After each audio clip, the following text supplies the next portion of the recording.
What is going on, guys, and welcome to our First Descendant Ultimate Guide. After playing the game for 3 consecutive games, guys, I have everything you're going to need to know to be prepared for when the closed beta, or the game gets released. I'm going to share with you guys everything I learned and everything you're going to want to know to be 100% ready to go and get started in the game.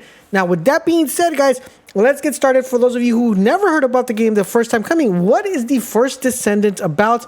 And what is it? The First Descendant is a free-to-play loot and shooter that's going to let you pair up with a total of 4 different individuals or friends to be able to take on missions, side missions, and endgame content. Of course, the most important being able to collect all that amazing loot. Now, what exactly is the story behind the First Descendant? Well, it's kind of very simple and very similar to multiple stories. Pretty much, you guys, we are being invaded by an alien invader, and he has a bunch of bad enemies, a bunch of bad aliens that are trying to kill and pretty much get rid of the human race.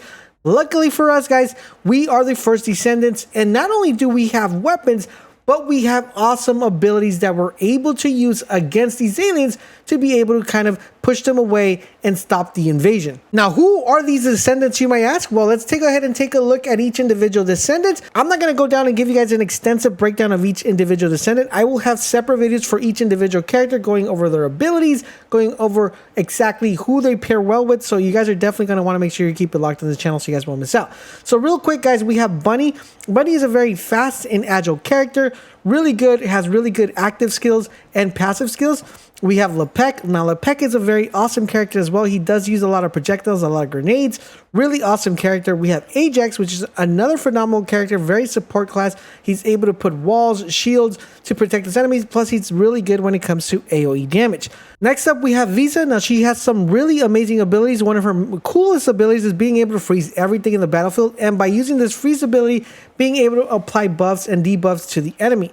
Then we have Ultimate Lepek, and you're probably wondering, Laser, what is the difference between Lepek and Ultimate Lepek?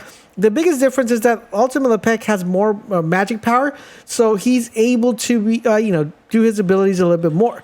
Then we have Javier. Now, Javier is going to be the one that I think a lot of people are going to need in the battlefield, especially as you get into the later games, which is going to be the ability of being able to put turrets and also being able to heal people within the battlefield.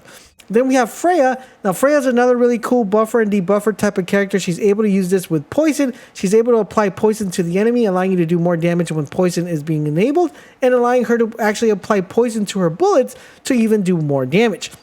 Next up, guys, we have Glee, another really good character that uses her health to be able to do more damage, and she's going to be your kind of in-your-face melee character. Then we have Sharon, another great character as well, which gives you the ability of having a very cool active skill, very fast, very agile, and allowing you to have multiple targets target at once when using her ability. Last but not least, guys, we have Blair. Now, he's going to be really awesome because he's going to be the one that's going to be able to do a lot of AoE damage. He's going to be able to buff critical chances, and he's going to be able to do a lot of really cool stuff. Like I said, guys, we're going to have more in-depth guides of each individual character, so make sure you guys keep it locked here. Now, each individual character pairs very well with each other. These characters are very well-rounded. The one thing with this game that I want to let you guys know after playing it for a while, the endgame content does require synergy, does require team play, so you're going to need people to play with. Now, if you're trying to find people to play with or just want to find a really cool group to hang around with, make sure you guys join our Discord server. Link is down below. We're trying to get it started up. We're trying to get more people that are playing the First Descendant. So when the game comes out or the beta comes out, you have people to play with because you are going to need people to play with. So make sure you guys join our Discord server. Now, each character, guys, consists of 5 different stats. He has defense, maximum shield, shield recovery, maximum magic power, magnet power, or max health power.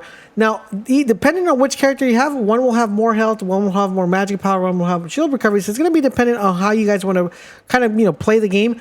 Now, also, each character will consist of, each have active skills, a total of 4 active skills. When the game starts, you only have 1, and as you level up, you will be unlocking each active skill.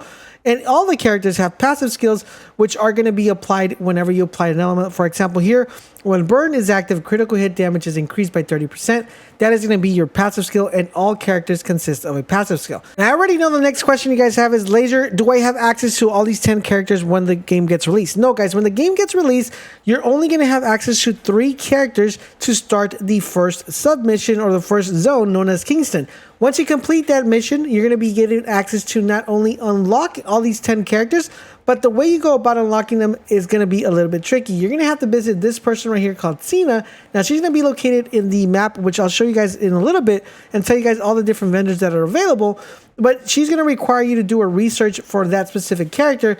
And in order for you guys to be able to unlock these characters, you're going to need materials that you're going to be able to obtain from within the world as you're doing side missions, or end game activities, and these are going to be found within your consumable tab. Now, moving right along, guys, each character will have two main things that you're going to want to work towards. You're going to want to make sure you work towards the level of the character. Currently, right now, on the build, we have the maximum level, or the maximum level for the character is 40, but in addition to the maximum level, the character has a thing called a mastery rank, which you're going to be able to level up as you progress throughout the game. I currently right now don't know what the cap of the mastery rank is, but if I do find out, I'll definitely go ahead and pin it in the pinned comment. With that being said, upgrading the mastery rank comes with some really good benefits, which we'll talk a little bit further in the video. Now, each character will be given the ability of having a total of 3 different weapons, and none of these particular weapon slots are tied to a specific weapon that could only be placed on the slot. So if you want to put a sniper in the first slot, a hand cannon in the first slot, a SMG, AR, you're able to slot them wherever you want. If you want to have 3 ARs, you're able to put 3 ARs, 3 hand cannons. Now remember, each of them do consume a certain amount of bullets, so you're going to want to make sure you're never running out of ammo because you have the same weapon. But you could put any weapon in any of these 3 slots, and you have the following weapon archetypes. So we have hand cannons, submachine guns, trace rifles, launchers, hand cannons, machine guns, scout rifles, beam rifles, shotguns, assault rifles, and snipers. Now, there are a total of 3 different tiers for each weapon. You have blue tier, you have purple tier, and of course you have legendary tier or gold tier. And this gives us a nice set of advantages to have a bunch of weapons that are going to be found with different playstyles that you're able to have. Now, in addition to the 3 weapon types that you're able to apply, you have these 4 slots, which are going to be enhancements to enhance certain abilities when it comes to your character. So you could maximize the health, you could maximize your defense, you could maximize your shield capacity with this one, and with this one, you're going to be able to kind of maximize your health as well. So these 4 give you the ability to maximize your character a little bit further, and I will have more in-depth videos going over this and going over the weapons as well. Now, in addition to that, guys, you're able to enhance your weapon and your character a little bit further by applying things called runes. Now, runes are really important because these are going to make your weapon more powerful and more potent. Now, I will have a more in-depth guide video on weapons and runes, but I wanted to let you guys know that each individual weapon will give you the ability to apply runes, and you're also able to apply runes to your character, and you're also able to apply runes to your melee ability. Now, when you apply these runes, you're going to notice that it's going to give you kind of a complete breakdown right here of the stuff that you're able to apply and the runes that are being applied on what value and what benefit they're giving you for you and your character. The same thing will happen when you take a look at a weapon.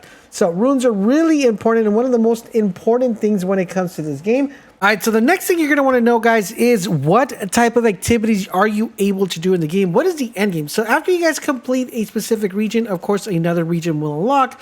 You complete this region, another region unlocks. There's a total of 10 regions. I don't know if that's the full amount of regions because it looks like there's more empty spaces here without, divided, but without unlockable locks. So I don't know if that's going to be more regions or if there's just a total of 10, but for right now, for the build that we have, there's 10. Now, stuff that you're able to do within these regions. So let's go ahead and go into this mountain one. There's going to be 3 major things that you're going to want to look for. Is these blue icons are pretty much field quests. This is just to complete the mission as you progress to this area. Now, you're always able to come back and replay any of these by activating the little sphere that spawns to activate them. And depending on what region you're on, the level will also be changing of the mission. The cool thing about this is you can actually just hover over them, and it's going to tell you exactly what items you're going to be able to get to in case you need to farm something that you don't have access to. Now, in addition to that, it's extremely important that you understand and pay attention to these green icons. The reason is because this could be easily overlooked. You're going to be able to, after you're not in a mission or you're just roaming the world, you're able to fast travel to any of these points without having to wait anything. You can just simply fast travel. It makes it really cool and accessible to not be able to run around the map. Now, With that being said, on top of the field quests, there's also missions, kind of like public events in Destiny, that you're able to find throughout the world. There were 2 different types that we were able to try in this one. This the consecutive survival. This means that you're going to be able to have massive amount of waves of enemies coming at you. And if you guys complete it, you'll get access to be able to, get these rewards. Now, in addition to that, there was another one, which is this one up here, which is the other one that's instead of just getting massive amount of enemies coming at you, you pretty much have to defend this area in order to be able to get the rewards. So this is what we got for this build, but they did say that they will have more public events with different mechanics later on throughout the release of maybe of the closed beta, or as we get closer to the beta or the release of the actual game. Now, in addition to that, guys, if we go back to the map, you're going to notice these things called Void's Interceptor Battle and Void Interceptor Battle Hard. These are pretty much your end game content, your raids, where you're going to be getting an extensive amount of loot. These are pretty much boss battles. Now, as you level up, some will become easy, some will become harder. You're going to notice when you get to this first one right here, it doesn't have any mechanics. It's just pretty much shooting the boss. When you get to this one, there is a little bit more mechanic in play. When you get into this one, more mechanics, and more mechanics. So as you progress here, you're going to be able to test your skills, test your might, tell how good your builds are, on which level you're able to contain. Of course, the higher levels you are, the more difficult to become and the more weapons you're going to need. Now, in addition to these, which there's a total of 5 of these, you'll also get access to the same type of concept, which is different bosses, but not 3 different bosses, but these go into level difficulty really, really high. And of course, the higher difficulty, the better rewards you're going to be able to get. And these are where I think legendaries are going to be dropping out of for your items and for your characters. So you're going to definitely want to be able to take advantage of this. Of course, we will be carrying people or helping people get to these final stages. So once again, guys, I highly recommend you head on over to our Discord server if you think you're going to need help or just want to have cool people to play with and hang out with. Now, I think I covered almost everything I could possibly think of that you're going to want to know as soon as you pick up the game.